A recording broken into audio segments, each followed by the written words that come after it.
Okay, now next topic, measures to protect of insecurity of chapter 6, security in contemporary world. Chapter 6 हमारा चल रहा था। Last video में हमने सिक्योरिटी के टाइप्स को अच्छे से डिस्कस किया था। अब हम उन्हीं इनसिक्योरिटी के मेजर्स को एक्सप्लेन करेंगे। हमने बात ट्रेडिशनल और नॉन ट्रेडिशनल सिक्योरिटी यानी इनसिक्योरिटी की थी कि किस तरह से ट्रेडिशनल सिक्योरिटी और नॉन ट्रेडिशनल सिक्योरिटी उस समय कंट्रीज को परेशान करती थी। यहाँ पर हम बात करेंगे कि इनसिक्योरिटी को प्रोटेक्ट करने के लिए कोल्ड वॉर के समय यानी ट्रेडिशनल इनसिक्योरिटी को रोकने के लिए कंट्रीज किस तरह के अपने मेजर्स यूज करते थे। तो हम यहाँ पर फर्स्ट पॉइंट जो डिस्कस करेंगे वो करेंगे सिर्फ for traditional in security. Traditional insecure जो कंट्री थे वो अपने यहाँ पर इंटरनल और एक्सटर्नल इनसिक्योरिटी को लेकर बहुत ज़्यादा कंफ्यूज रहते थे, डरे हुए रहते थे। तो ऐसे कंट्रीज ने कौन कौन से मेजर्स, कौन कौन से मेथड यूज करे ताकि वो सारे कंट्री क्या हो जाए, सिक्योर हो जाए। तो उन्होंने जो मेजर्स यूज करे थे हम सिर्फ उसको यहाँ पर डिफाइन कर रहे हैं। तो पहली चीज इसमें आएगी कॉन्फिडेंस बिल्डिंग। एक्चुअली में कॉन्फिडेंस बिल्डिंग की अगर हम बात करें तो यहाँ पर किसी भी अपोजिशन पार्टी को या दूसरे कंट्री को कॉन्फिडेंस में लेने से है। कॉन्फिडेंस का मतलब यहाँ पर ये है कि हम किसी कंट्री पर इतना विश्वास रखें या उसे विश्वास दिलाए कि हम उसके दुश्मन नहीं है। तो पहले के कंट्रीज दूसरे कंट्री को अपने कॉन्फिडेंस में लेने के लिए इंफॉर्मेशन देते थे, अपने यहाँ की मिलिट्री, अपनी प्लानिंग उस दूसरे कंट्रीज को बताते थे। दूसरा, अपने आइडियाज को शेयर करते थे कि वो किस तरह से सोच रहे हैं, उनके आइडियाज क्या क्या है। नेक्स्ट है रिमूव द मिसअंडरस्टैंडिंग। किसी भी तरह की कोई डाउट ना हो, कोई किसी के बारे में गलत ना सोचे, उस मिसअंडरस्टैंडिंग को हटाने के लिए जो कंट्रीज है वो लगातार काम करते थे ताकि दोनों के बीच जो रिलेशन है, जो भी कंडीशन है, जो भी एटमॉस्फेयर है वो क्या रहे, बिल्कुल सही रहे। इसी को हम बोलते हैं कॉन्फिडेंस बिल्डिंग। तो कॉन्फिडेंस बिल्डिंग से कोल्ड वॉर के समय जो भी कंट्रीज थे अपने कंट्री को क्या करते थे, सिक्योर। नेक्स्ट हम बात करेंगे यहाँ पर डिसआर्मामेंट। इसका मतलब होता है निशस्त्रीकरण। अगर हम बात करें डिसआर्मामेंट की तो यहाँ पर कुछ वेपन्स को बिल्कुल बैन करने से होता है कि अगर वेपन्स को हर एक पावरफुल कंट्रीज बैन कर दे तो अपने आप ही जो ट्रेडिशनल इनसिक्योरिटी कंट्रीज के अंदर थी वो अपने आप क्या हो जाएगी, रिमूव हो जाएगी। इसके चलते हुए काफी कुछ एग्रीमेंट किए गए, जैसे बायोलॉजिकल वेपन्स कन्वेंशन या फिर केमिकल वेपन्स कन्वेंशन।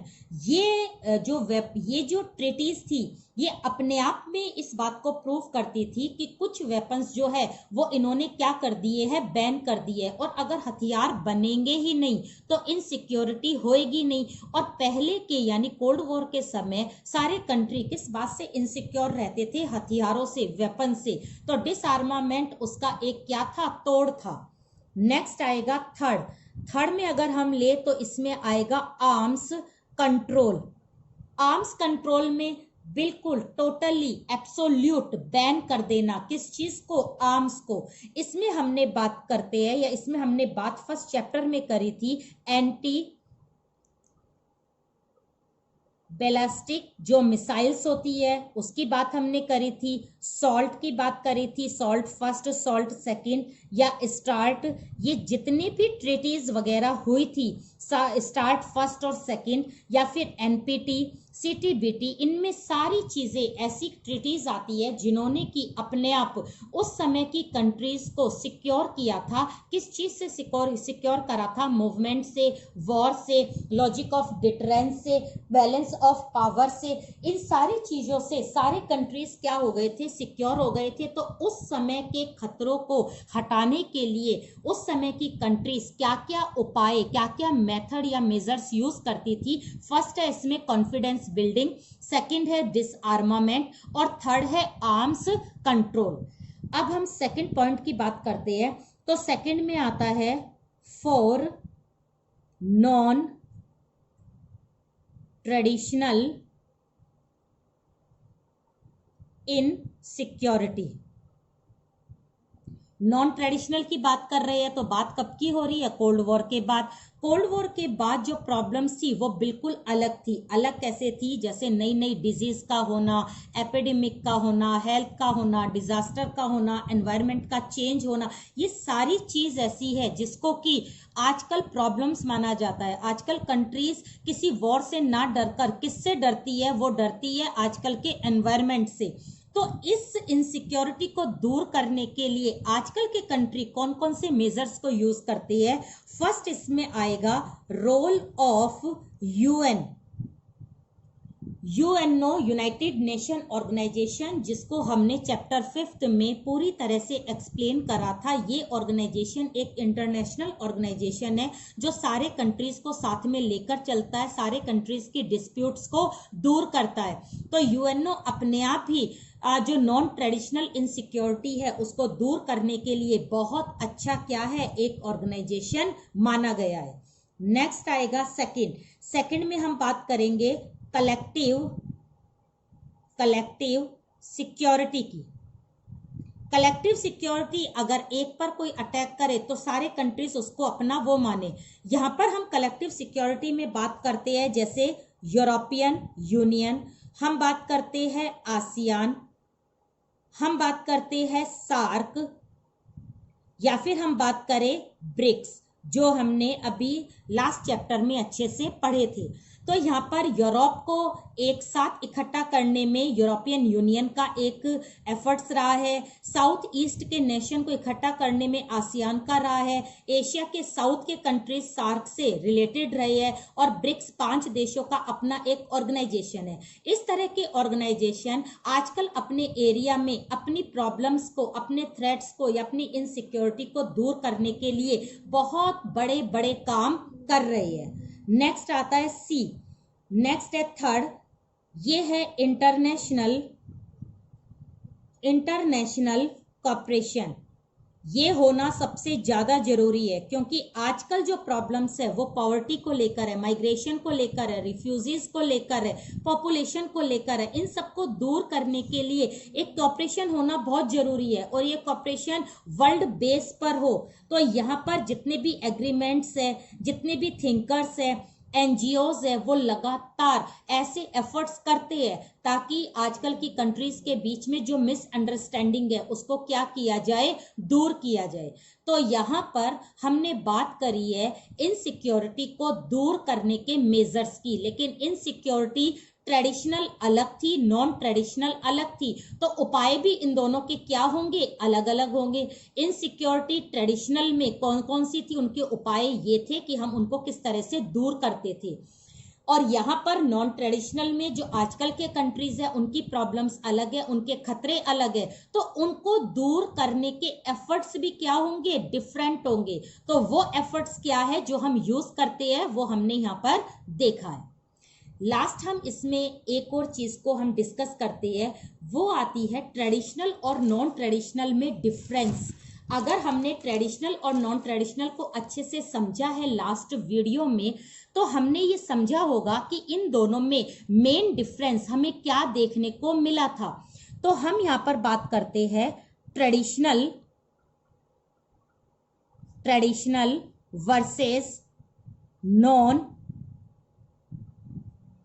ट्रेडिशनल। ये जो खतरे हैं, ये जो एक तरह की इनसिक्योरिटी है, वो ट्रेडिशनल में अलग है और नॉन ट्रेडिशनल में अलग है, और ये ट्रेडिशनल और नॉन ट्रेडिशनल ही मेन डिफरेंस माने जाते हैं। तो यहाँ पर हम बहुत शॉर्ट में देखते हैं फर्स्ट डिफरेंस दोनों के बीच में। ट्रेडिशनल इनसिक्योरिटी सिर्फ मिलिट्री पर बेस हुआ करती थी, यहाँ पर सिर्फ सेना पर सबसे ज्यादा पैसा लगाया जाता था और सारी अटेंशन जो थी वो सेना पर दी जाती थी, मिलिट्री वेपन्स आर्म्स इस पर दी जाती थी। लेकिन आजकल जो हम नॉन ट्रेडिशनल की इनसिक्योरिटी की बात करते हैं तो सारी अटेंशन किस पे दी जाती है, ह्यूमन पर। आजकल हम इनसिक्योर है अगर हमारे यहाँ पर रहने वाला सिटीजन इनसिक्योर है, लेकिन पहले इनसिक्योरिटी मिलिट्री से आंकी जाती थी, मिलिट्री से ही पता लगाया जाता था कि हम इनसिक्योर है या सिक्योर है। अगर हम दूसरी बात करें तो दूसरा आता है protection for state government. Traditional insecurity में सिर्फ हम प्रोटेक्ट करते थे स्टेट गवर्नमेंट को, एक सिस्टम को, सारा कंसर्न किस पर रहता था, गवर्निंग इंस्टीट्यूशंस पर।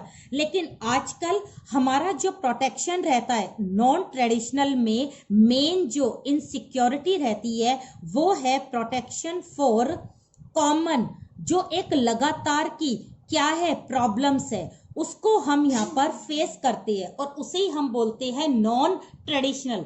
कॉमन प्रॉब्लम्स जैसे हमारी हंगरनेस है, जैसे डिजीज है, स्टारवेशन है, पॉपुलेशन है, हम इन प्रॉब्लम्स को लेकर चलते हैं। लेकिन पहले की प्रॉब्लम सिर्फ क्या थी, स्टेट गवर्नमेंट को सेव करना, प्रोटेक्ट करना। नेक्स्ट आता है थर्ड में अगर हम बात करें तो नॉन ट्रेडिशनल जो नोशन है वो नैरो था। नैरो का मतलब सिर्फ मिलिट्री पर बेस और अपनी स्टेट गवर्नमेंट को लेकर चलना, अपनी बाउंड्रीज को सेव करना, इसके अलावा और कुछ नहीं था। लेकिन नॉन ट्रेडिशनल में जो इसका क्राइटेरिया है वो कैसा है, वाइड है। यहाँ पर स्टेट को ना लेकर इंडिविजुअल ह्यूमन काइंड को लेकर चला जाता है, एक एक बच्चे से लेकर और स्टेट गवर्नमेंट तक सब कुछ, हर कोई सेफ रहे। लेकिन नैरो क्राइटेरिया क्या बताता है कि अपनी स्टेट को क्या रखना, प्रोटेक्ट रखना। नेक्स्ट आता है फोर्थ। अगर हम बात यहाँ पर मेन राइज की करें कि ट्रेडिशनल नोशन में मेनली किसको इंक्रीज किया गया या किसको राइज किया गया, उसमें आएगा फोर्सेस। फोर्सेस का मतलब है कि अगर हम बात करें जबरदस्ती की, फोर्सली की, तो it's main focus is on force only the achieve the target. तो यहाँ पर हम किसको अचीव कर रहे हैं, कौन सा हमारा टारगेट है, फोर्स। फोर्स यानी हम फोर्सली किसी चीज को अचीव कर रहे हैं, ले रहे हैं। यानी हमने अगर वॉर करा है तो हमारा सिर्फ एक मतलब रहता है कि हम फोर्सली उस कंट्री को अपने अंडर में कर ले, बस ये हमारा क्या रहेगा, टारगेट। तो ये टारगेट कब रहेगा, ट्रेडिशनल में। अगर हम यहाँ पे फोर्थ डिफरेंस इसकी बात करें तो इसमें हम मेन हमारा टारगेट क्या रहता है, कॉपरेशन यानी सहयोग, कोऑर्डिनेशन। तो नॉन ट्रेडिशनल में मेनली कंट्रीज के कॉपरेशन पर बात की जाती है, फोर्स पर बात नहीं की जाती। कोई भी चीज अगर हम इंप्लीमेंट कर रहे हैं तो हम फोर्सली नहीं करेंगे, कोऑर्डिनेशन से करेंगे, कॉपरेशन से करेंगे। और यहाँ पर हम किससे कर रहे हैं, फोर्सली कर रहे हैं। लास्ट हमने अभी बात करी थी मेजर्स की। मेजर्स में दोनों के मेजर्स क्या रहेंगे, अलग अलग रहेंगे, क्योंकि प्रॉब्लम्स भी क्या है, अलग अलग है।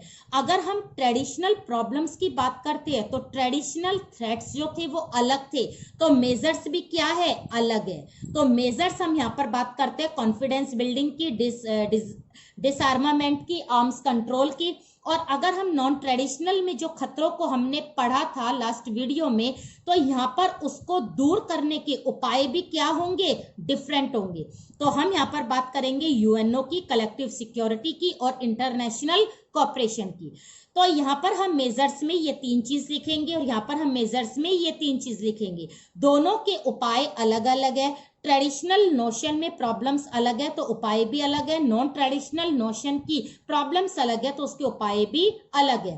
तो नॉन ट्रेडिशनल आजकल के कंट्री ह्यूमन के बारे में सोचते हैं, कॉमन प्रॉब्लम्स के बारे में सोचते हैं, उनका फील्ड बहुत वाइड हो गया है, क्राइटेरिया बढ़ गया है, वो सारे कंट्रीज को, सारे ग्रुप को साथ में लेकर चलते हैं और उनके मेजर्स भी क्या है, अलग है। उसी तरह से कोल्ड वॉर के समय जितने भी कंट्रीज थे उनका मेन जो टारगेट होता था वो मिलिट्री पर होता था, वो अपनी मिलिट्री पर ही मेन पैसा लगाते थे, उनका टेंशन सिर्फ सेना रहती थी।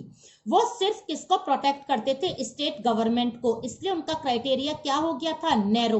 उनका फील्ड क्या हो गया था, नैरो। उनका मेन टारगेट फोर्सेस था, हर चीज को जबरदस्ती लेना, हर चीज को जबरदस्ती एक तरह से अचीव करना, ये उनका मेन फोकस रहता था। उनकी प्रॉब्लम्स अलग थी तो उनके मेजर्स भी क्या थे, अलग थे, कि किस तरह से वो सिक्योर हो। तो सिक्योर होने के लिए वो कॉन्फिडेंस बिल्डिंग करते थे, डिसआर्मामेंट करते थे और आर्म्स कंट्रोल करते थे। उसी तरह से आजकल के कंट्री अपनी प्रॉब्लम्स को दूर करने के लिए यूएनओ के साथ में रहते हैं, कलेक्टिव सिक्योरिटी में बिलीव करते हैं और एक पूरे वर्ल्ड में जो एक एटमॉस्फेयर क्रिएट करते हैं उसे बोलते हैं इंटरनेशनल कोऑपरेशन। तो इस तरह से सिक्योरिटी का ये जो चैप्टर है, यहाँ पर हमने दो टॉपिक अच्छे से पढ़े हैं जिसमें ट्रेडिशनल और नॉन ट्रेडिशनल के डिफरेंस बताए हैं और यहाँ पर हमने मेजर्स को एक्सप्लेन करा है कि ट्रेडिशनल इनसिक्योरिटी को दूर करने के मेजर्स क्या हो सकते हैं और नॉन ट्रेडिशनल इनसिक्योरिटी को दूर करने के उपाय क्या हो सकते हैं।